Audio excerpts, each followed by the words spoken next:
All right, in the last video, we did some analysis of the held-Karp algorithm, basically inspired by how the held-Karp algorithm works on a 4-node TSP instance. And based on that analysis, we concluded that held-Karp has a factorial time complexity.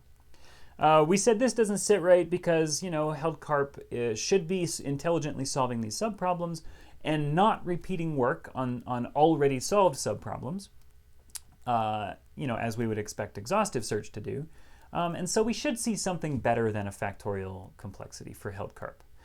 And so let's think a little bit about where the savings could come from.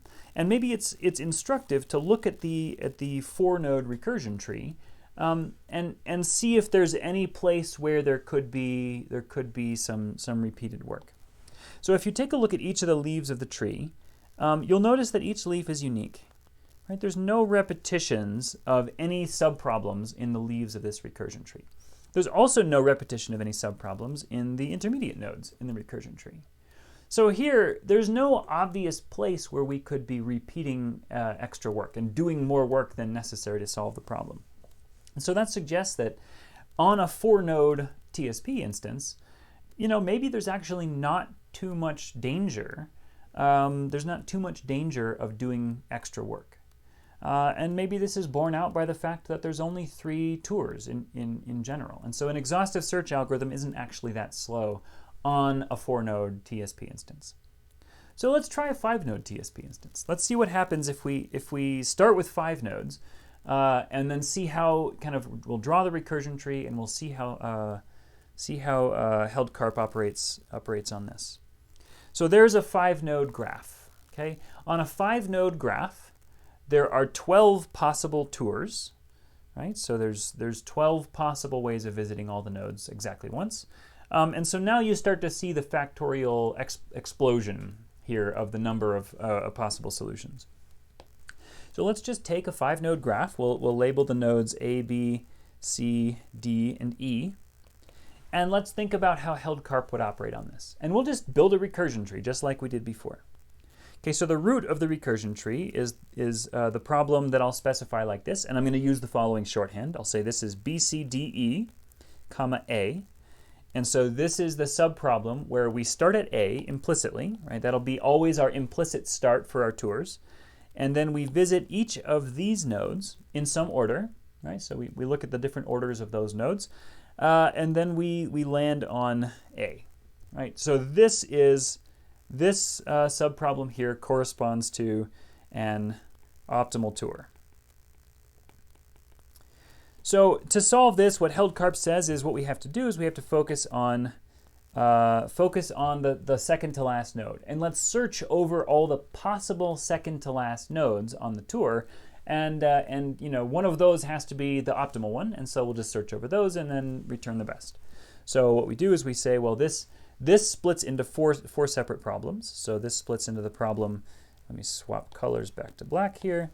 This splits into the problem, let's do it like this. We'll say this is BCD, comma E.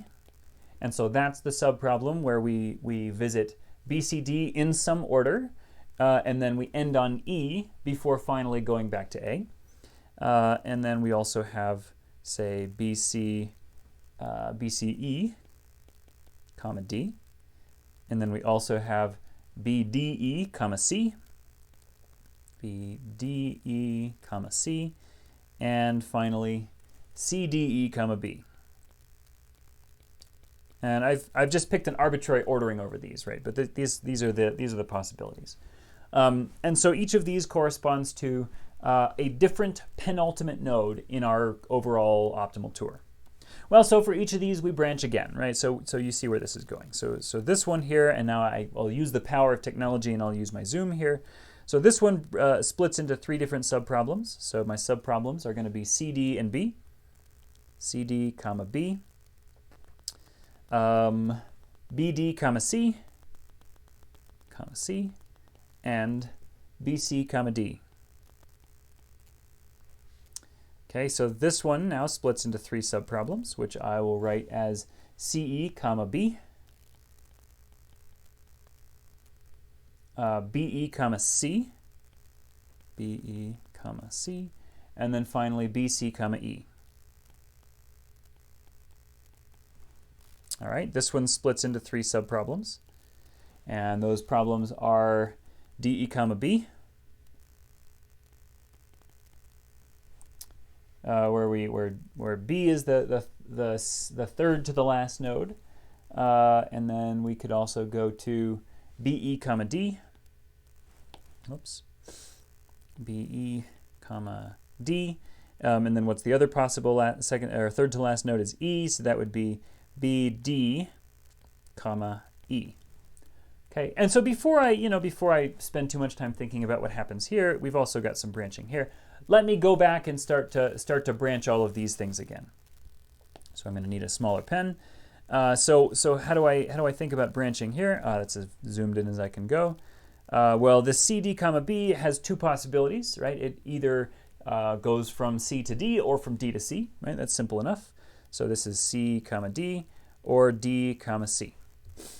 Okay, and so what does this one do? Well, it either goes B comma D or D comma B. What does this one do? It goes B comma C or C comma B. All right, here we've got CE or EC. Here we've got BE or EB. Here we've got BC, BC or CB. So now let's pause and let's see if we're repeating any work.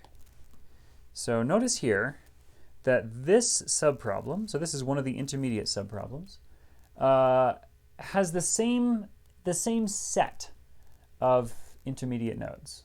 Okay, so this subproblem here, I could rewrite. Oh, so it's not exactly the same subproblem, but it has the same set of intermediate nodes. The BC is common between these two. And so what that means is that each of these will have identical subproblems. So these problems are not the same themselves because they have a different terminal node, but their subproblems are the same, right? So if I look at B comma C here, that's repeated with B comma C here. And C comma B is repeated with C comma B here. So there's some repeated work. Okay, so when we expand to a 5-node graph, we start to run into the possibility that we're going to repeat some work. So where else are we going to run into this? Well, notice here, I've got a BD here. So there's a BD, and I've got a BD here. Okay, so those will have identical subproblems. Okay, in the same way, I've got a BE here and a BE here. And so even though those two are not the same problem, right? They have, one of them ends on C, one of them ends on D. Their subproblems will be identical because their set of intermediate nodes is the same. So as soon as I shrink down to the subproblems for those two, I start to have some potential cost savings of held Karp relative to exhaustive search. Okay, so the basic idea here, and I'm not going to write out the entire recursion tree here because now my point has been made. That as soon as we make a larger instance of the TSP, we kind of open up the possibility of having more algorithmic cost savings. Okay, so what do we see? The idea here is that larger TSP instances allow for more savings.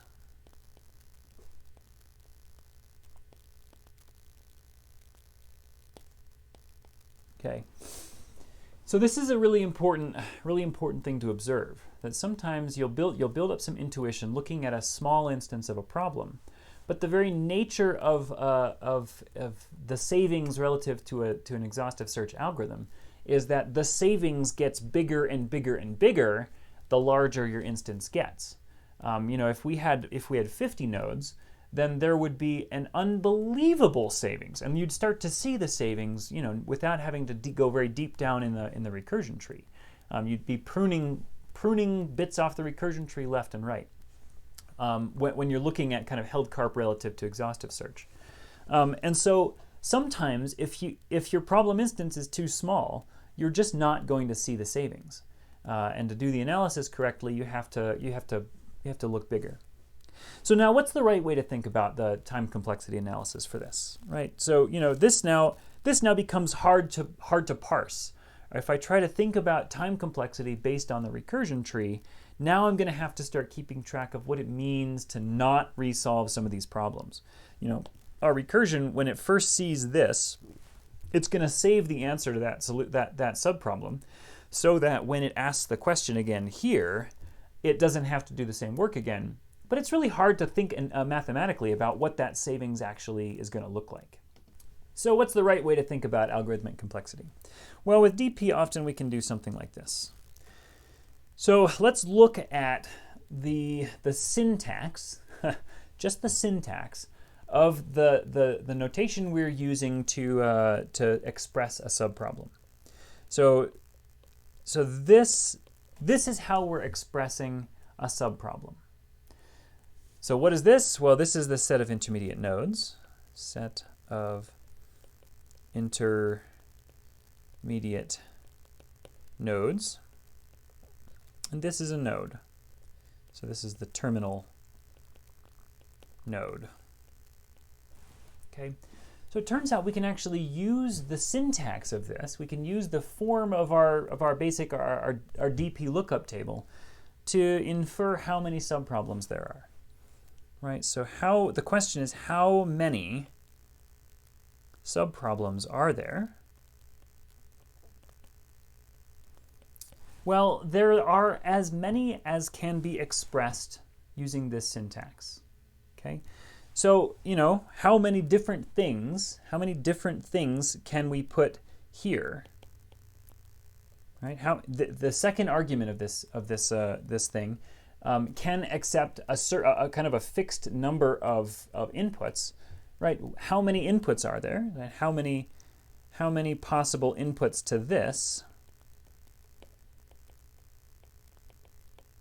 Well, there's n, right? If there's n nodes, I is the index of a node, so that means there's n possible things we can plug in here, right? N possible.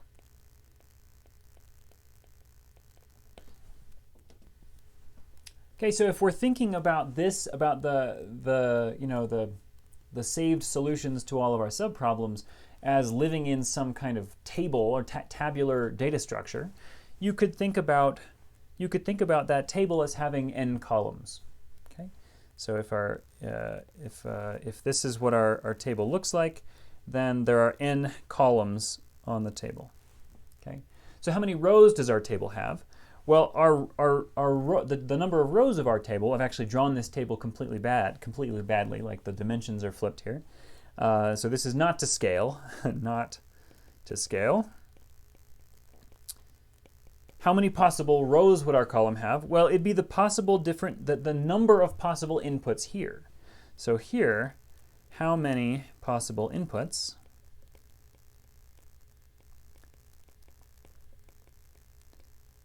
Well, what is S?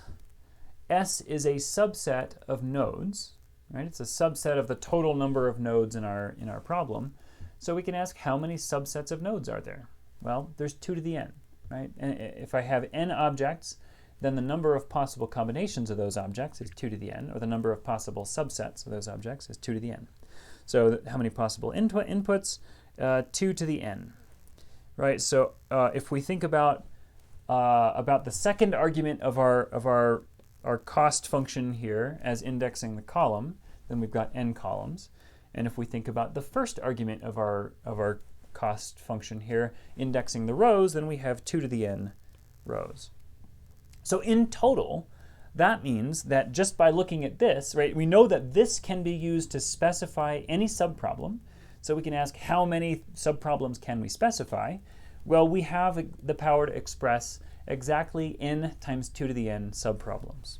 Okay, so in total, there are n times 2 to the n subproblems. Okay, so what's the complexity of the algorithm?